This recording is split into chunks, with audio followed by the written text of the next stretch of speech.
విశ్వాస విషయమై తప్పిపోయిన వారు. నెంబర్ 1 హుమెనేయును, ఫిలేతు.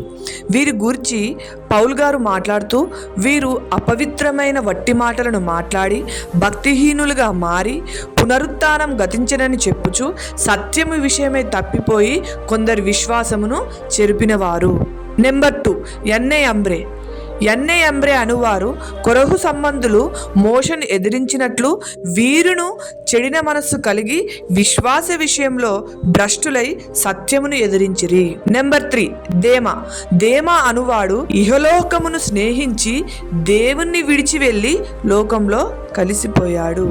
నెంబర్ 4 అననీయ సప్పీరా. ఈ అననీయ సప్పీరా అను భార్యాభర్తలు పొలం అమ్మిన తరువాత వచ్చిన ధనం విషయమై దేవునితో అబద్ధమాడి చనిపోయిరి. Number 5 Alexandru. ఇతను పౌలుచే కంచరివాడుగా పిలువబడ్డాడు.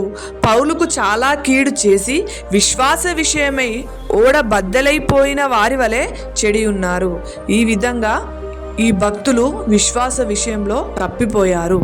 మనము మాత్రం మన విశ్వాసంలో ఎల్లప్పుడూ నిలకడగా ఉందుముగాక.